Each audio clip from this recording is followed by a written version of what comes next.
So for solving systems of inequalities now, using graphing, the solution to that system of inequalities will be any coordinate that satisfies both inequalities. On a graph, we're looking for the area where there's overlapping in the shaded region. So that will be the area where both are true. Let's take a look at a couple of examples. Here's an example done for you. It's already graphed for you. I can see that the red graph here, okay, is shaded above, designated by the pink, okay. The blue graph here seems to be shaded below. All right, and then if I'm looking for the overlapping region, obviously that would be where, in this case, when you use colors, makes it a little bit easier for you, and that's obviously an option in class because I have colored pencils. But the overlapping region, okay, would be the final answer to that system of inequalities. So that's the area or the section that you're looking for. Let's take a look at an example that we would have to do on our own. So y is greater than 3x minus 4. The first task is to just graph that inequality. All right, so if I graph 3x minus 4, I'm going to go down 4 on my x-axis, and I'm going to go up 3 over 1 because that's my slope. You can choose to graph that using a table if you'd like to. All right, I just happen to like using graphing shortcuts. They always seem to be easier. And I'm going to draw that line. Okay, remember I want to extend that the whole way across the graph. Now, the inequality says y is greater than that. Okay, so if y is greater, then I will be shading above the line.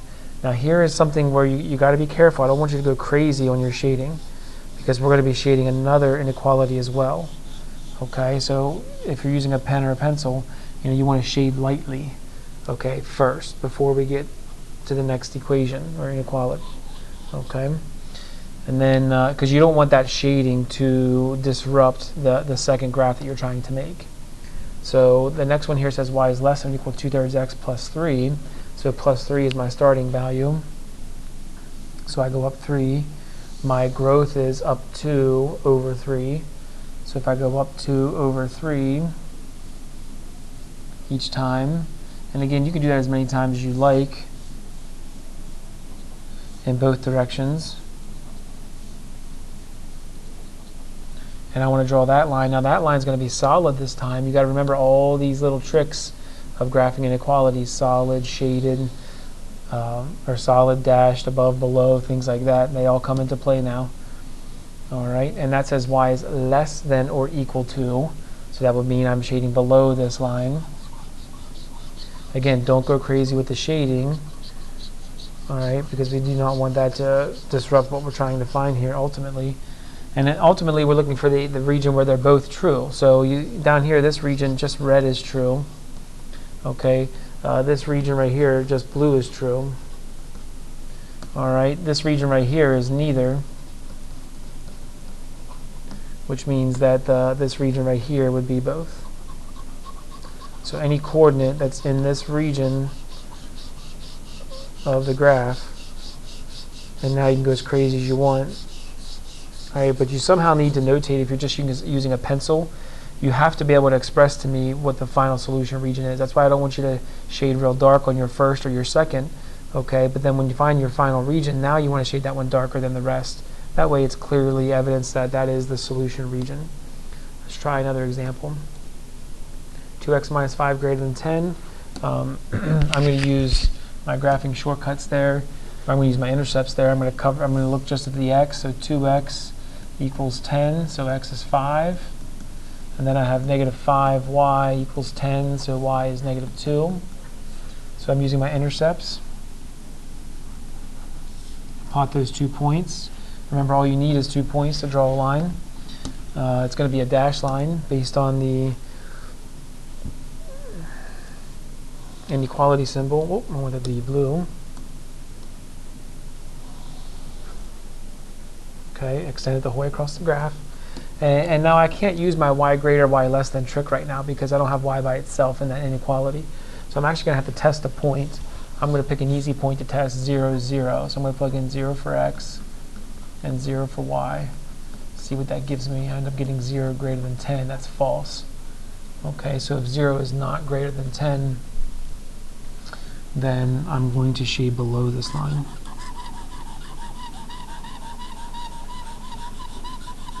Don't get too crazy with the shading, just because I'm going to have to graph another inequality. I don't want it to interfere with this one. So 2x is greater than y minus 6. Graphing shortcuts is probably easiest here by adding the 6 to both sides. So if I go up 6, and my growth is 2, I could do that growth in either direction as many times as I like. Okay, and that's going to be a dashed line again this time, so 2 dashed lines this time.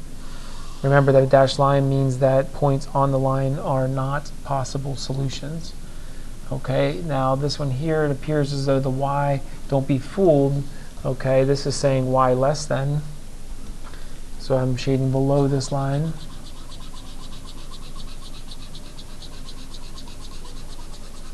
And I'm looking for the region where they overlap.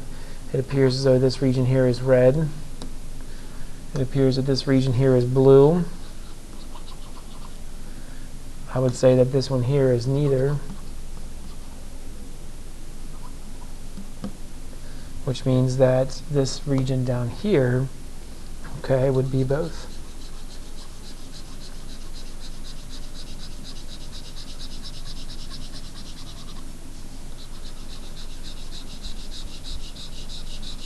And if you're in class or you're at home and you have crayons or colored pencils, go for it. It makes this a little bit easier. Okay. In the circumstance there be no overlapping regions, that typically happens if there's two parallel lines. If there's two parallel lines and one of those was greater than and one of those was less than, then there would be no solutions. It's not a very likely scenario, but it could happen.